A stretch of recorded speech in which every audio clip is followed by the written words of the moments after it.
Hi, Burlington School District. This is Becca McCrae, your COVID coordinator. I'm just wanting to make a video for you of addressing some of the questions that we've had around the new screening questions that we created for January. So I'm just going to go through the questions and why not we're asking certain questions and not others.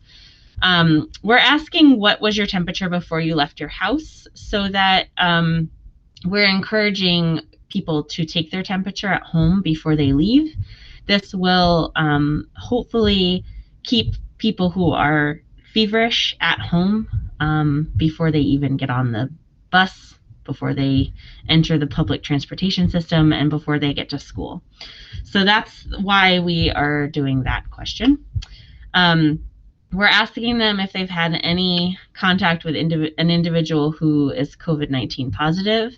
Anyone who is considered a close contact of a COVID-19 positive person needs to quarantine for 14 days. So we just want to follow up with anyone who has had contact with a COVID-19 positive person to ensure that they have followed the Vermont Department of Health guidelines around quarantining. Have you traveled outside of Vermont? This does not matter whether you fly or you drive.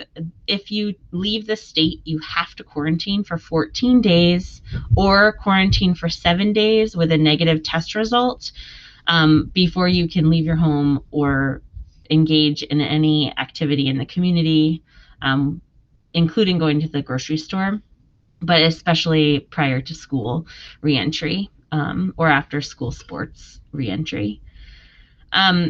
We did not ask the question about multi-household gathering because the AOE has put out a directive to school districts that we are not allowed to ask that question. So please refrain from asking them if they had sleepovers at each other's house over break or if they hung out with anybody over break. Those are all similar to a multi-household gathering question, which we are not allowed to ask per the state. We're also asking all of the symptoms, if they've had any of these symptoms in the last 2 days. We are not shortening it as we did in the fall. We shortened this in the fall to, are you feeling sick?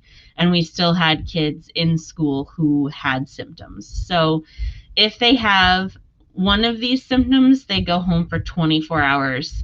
If they have more than one symptom, then we as school nurses refer them to their primary care provider for further evaluation.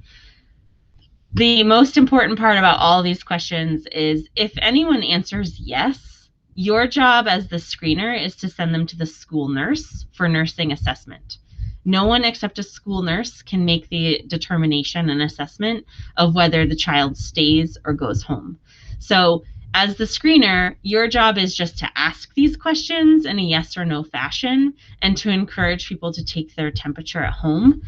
And if they answer yes to any of these questions, then a school nurse needs to assess them to determine if they need to go home, if they need to go to their primary care provider, or if it's just a fluke story, or if they said that they traveled but they actually did all the quarantining, then they would be able to stay in school. But that's the school nurse's job to kind of figure all of that out.